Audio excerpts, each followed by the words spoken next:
السلام علیکم ورحمۃ اللہ وبرکاتہ۔ آج پیارے نبی صلی اللہ علیہ وسلم کی آخری تعلیم اور 5ویں آخرت کے متعلق ہم آج کی کلاس میں پڑھیں گے۔ حضرت محمد صلی اللہ علیہ وسلم نے 5ویں بات جو کہی، جس پر ایمان لانے کی تعلیم دی، وہ ہے آخرت۔ آخرت تو ایک تو دوسری دنیا ہوگی، دوسرے آخر میں آئے گی، اس اعتبار سے اسے آخرت کہتے ہیں۔ یہ ایک اور دنیا بنائے گا اللہ تعالیٰ، جس کا نام آخرت ہوگا، اس دنیا سے ہٹ کر کے، اور آخر میں ہوگی، سادہ سے آسان لفظوں میں سمجھ لیجیے، اس لیے اسے آخرت کہتے ہیں۔ آخرت کے متعلق آخری نبی حضرت محمد صلی اللہ علیہ وسلم نے ہمیں 5 باتوں پر ایمان لانے کی تعلیم دی ہے۔ سب سے پہلی بات کہ اس دن اللہ تعالیٰ تمام دنیا اور اس کی مخلوقات کو مٹا دے گا۔ اس دن کا نام قیامت ہوگا۔ جب آخرت آئے گی تو ساری دنیا کو اللہ تعالیٰ ختم کر دے گا، مٹا دے گا، مٹ جائے گا، اور اس دن کو قیامت کہتے ہیں۔ دوسری بات کہ پھر اللہ تعالیٰ اگلے پچھلے سارے مردوں کو زندہ کرے گا، سب کو زندگی بخشے گا، اور سب اللہ کے سامنے حاضر ہوں گے۔ اس کو کہتے ہیں حشر۔ حشر کے معنی ہوتے ہیں جمع کرنا، اکٹھا کرنا۔ اللہ تعالیٰ تمام لوگوں کو دوبارہ سب کو زندہ کرے گا، اور زندہ کرنے کے بعد سب کو ایک میدان میں ایک جگہ اکٹھا کرے گا۔ تیسری بات کہ تمام لوگوں نے دنیا میں اپنی جو کچھ کیا ہے، اس کا پورا نامہ اعمال خدا کے عدالت میں پیش ہوگا۔ ہم نے اس زندگی میں، اس دنیا میں جو کچھ بھی کیا، چاہے اچھا یا برا، وہ سب کا سب اللہ کی عدالت میں پیش کیا جائے گا۔ چوتھی بات کہ اللہ تعالیٰ اس دن ہر شخص کے اچھے برے اعمال وزن فرمائے گا۔ جس کی بھلائی خدا کے میزان میں، خدا کے ترازو میں برائی سے زیادہ وزنی ہوگی، اس کو بخش دے گا، اور جس کی برائی کا پلہ بھاری رہے گا، اسے سزا دے گا۔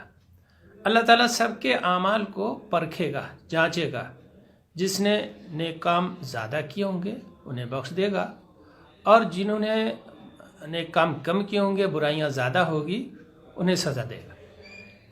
5ویں بات، جن لوگوں کی بخشش ہو جائے گی، جن کی اللہ تعالیٰ مغفرت کر دے گا، وہ جنت میں جائیں گے، اور جن کو سزا دی جائے گی وہ دوزخ میں جائیں گے۔ جنت کیا ہے، دوزخ کیا ہے؟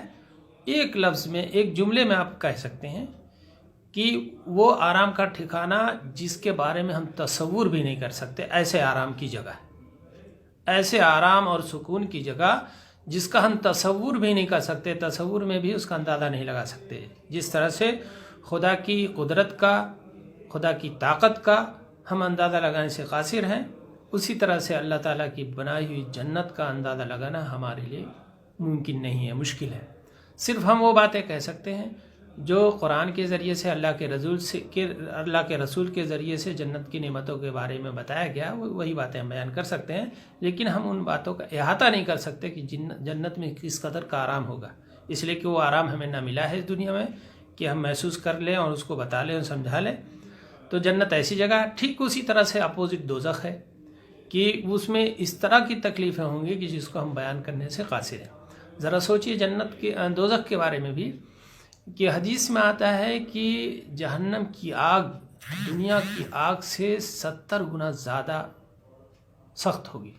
ذرا سوچئے، آگ کا معاملہ جو ہے، آگ بھی ہمارے ہاں کئی طرح کی سختی اندازہ لگا لیجئے۔ ایک وہ آگ جس پہ ہم پلاسٹک وغیرہ میں، ٹیوب وغیرہ میں رکھ کے کچھ چیزیں چیک کرتے ہیں تو پلاسٹک پگھلتی نہیں ہے، صرف وہ گرم ہو جاتی ہے، یعنی جو اسپرٹ وغیرہ سے ہم آگ لگاتے ہیں، یعنی وہ بہت تیز نہیں ہوتی۔ پھر ایک وہ آگ جس پر ہم کھانا تیار کرتے ہیں، جس سے ہماری پتیلی نہیں، ہمارے برتن نہیں پگھلتے، صرف اندر والا حصہ پگھلتا ہے، وہ پکتا ہے، تیار ہوتا ہے۔ ایک وہ آگ جو ان برتنوں کو بھی پگھلا دیتی ہے، ان لوہے سخت چیزوں کو بھی پگھلا دیتی ہے، جو پگھلا کر ایک دم پانی کی طرح سے بنا دیتی ہے۔ وہ جو کارخانوں میں ہوتی ہے، فیکٹریوں میں ہوتی ہے، لوہے کے کارخانوں میں، اس آگ، دنیا کی سب سے سخت آگ جو ہوگی، دنیا کی سب سے ہائی جو ہے آگ ہوگی، اس سے 70 گنا زیادہ اندازہ لگا لیجیے، جو باتیں ہمیں حدیثوں سے معلوم ہوتی ہیں۔ تو یہ 5 باتیں اللہ کے رسول صلی اللہ علیہ وسلم نے آخرت کے متعلق تعلیم دی ہے کہ 5 باتوں پر ہمیں عقیدہ رکھنا ہے، ایمان۔ ایک یہ کہ ایک دن ساری دنیا ختم ہو جائے گی، پھر دوسرے یہ کہ اللہ تعالیٰ سب کو دوبارہ زندہ کرے گا، تیسرے یہ کہ سب کو حشر کے میدان میں اکٹھا کرے گا، چوتھے یہ کہ جس نے جو کچھ کیا ہوگا اس کا فیصلہ ہوگا، اور 5ویں یہ کہ جن لوگوں کو اللہ تعالیٰ بخش دے گا انہیں جنت ملے گی، اور جن لوگوں کو اللہ تعالیٰ بخشے گا نہیں، جن لوگوں نے برائیاں کی ہوں گی، وہ جہنم میں ڈال دیے جائیں گے۔ اب پیارے نبی صلی اللہ علیہ وسلم نے آخری تعلیم جو دی ہے آخرت کی، اب سوال یہ پیدا ہوتا ہے کہ اس کی کیا ضرورت تھی، اس عقیدے کو بیان کرنے کی ضرورت کیا تھی؟ کوئی ہم سے سوال کرے کہ اس کی کیا ضرورت تھی؟ اللہ پر ایمان لانا، اللہ کے فرشتوں پر، اللہ کی کتابوں پر، اللہ کے رسولوں پر، یہ ساری چیزیں تو مجھے اللہ کا مطیع فرمانبردار بندہ بنا دیں گی۔ جب میں اللہ کے آخری نبی پر ایمان لے آیا، اس نے جو کچھ بتایا، جیسے کہا ویسے میں نے کیا، تو اب آخرت کی کیا ضرورت تھی؟ آخرت سے ہمیں کہاں سے اطاعت پیدا ہوگی؟ اس طرح کا کوئی اگر ہم سے سوال کرے تو ہم اسے کیسے بتائیں گے، کیسے سمجھائیں گے؟ تو دیکھیے، آخرت کے متعلق آخری نبی حضرت محمد صلی اللہ علیہ وسلم نے جو کچھ پیش کیا ہے، کوئی نئی بات نہیں بتائی اس میں۔ اسی طرح پچھلے تمام انبیاء بھی اسے پیش کرتے چلے آئے ہیں۔ آخرت کے متعلق اللہ کے رسول صلی اللہ علیہ وسلم نے جو باتیں بتائی ہیں وہ تمام انبیاء نے بھی اسی طرح سے پیش کی ہیں، اور ہر زمانے میں اللہ کے مطیع فرمانبردار بندے ہونے کے لیے لازمی شرط رہا آخرت پر ایمان لانا، اور تمام نبیوں نے بالاتفاق ایسے شخص کو کافر قرار دیا ہے جو آخرت کا انکار کرے۔ اس لیے کہ آپ پچھلی تاریخ اٹھا کر دیکھیے نبیوں کی، کہ اس میں 3 باتیں کامن تھی، مشترک تھی۔ ایک اللہ والی، کہ ایک اللہ کو ایک ماننا ہے، دوسرے کہ نیک عمل کرنا ہے، تیسرے آخرت پر یقین رکھنا ہے۔ اور آخرت پر یقین نہیں ہے، آخرت کا انکار کرتے ہیں، تو گویا کہ تمام نبیوں کے نزدیک ایسا شخص متفقہ طور پر جو ہے کافر قرار دیا جائے گا۔ اور اس کے بغیر خدا، اس کی کتابوں، اس کے رسولوں کو ماننا بالکل بے معنی ہو جاتا ہے، اور انسان کی ساری زندگی خراب بھی ہو جاتی ہے۔ اگر غور کریں تو پیارے نبی صلی اللہ علیہ وسلم کی بنیادی اہم تعلیمات میں جس طرح سے نمبر 1 لا الہ الا اللہ کی حیثیت تھی، مصدر کی، سورس کی، سرچشمے کی اور منبع کی، جڑ کی، اسی طرح سے اس سے کم حیثیت نہیں ہے اس آخری پوائنٹ کی، آخری تعلیم کی۔ اب ذرا سوچئے کہ اللہ پر ایمان لانا، اللہ کے فرشتوں پر ایمان لانا، اللہ کی کتابوں پر ایمان لانا اور اللہ کے رسولوں پر ایمان لانا بے معنی ہو کر رہ جائے گا اگر اس کا کوئی رزلٹ، کوئی نتیجہ نہ ہو، اور انسان کی ساری زندگی خراب ہو سکتی ہے۔ یوں بھی سوچئے، آگے بھی گفتگو ہوگی اس پہ، اگر آپ غور سے سوچیں، غور کریں تو یہ بات آسانی سے سمجھ میں آ جائے گی کہ آپ سے جب کہا جائے کہ فلاں کام کرو، فلاں کام یہ کیجئے، ایسا کیجئے، تو فوراً آپ کا دماغ کہاں جائے گا کہ اس کام میں کرنے میں میرا کیا فائدہ ہے اور کیا نقصان۔ آپ اس دنیا میں بھی دیکھ لیجئے، بہت دور کی بات نہیں، ابھی 1 منٹ کے لیے میں یہ جملہ کہوں آپ سے کہ آپ سب لوگ ایسا کیجئے، تو دماغ تو فوراً ادھر جائے گا کہ کریں گے تو کیا فائدہ ملے گا اور نہیں کریں گے تو کیا نقصان ہوگا۔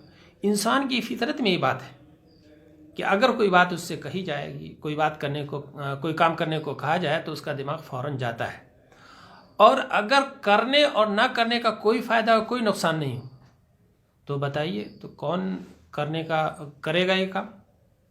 کسی کا دل نہیں چاہے گا، اس لیے کہ دونوں کا رزلٹ ایک جیسا ہے، دونوں کا رزلٹ ایک جیسا ہے کہ کریں گے تو، نہیں کریں گے تو ہم یہیں رہیں گے، تو کیا ضرورت ہے ہمیں کرنے کی؟ یہ کامن سی بات سمجھ میں آتی ہے۔ ٹھیک اسی طرح سے اگر کسی چیز کے بارے میں شک ہو تب بھی آپ اس کام کو من لگا کر، دل لگا کر نہیں کر سکتے۔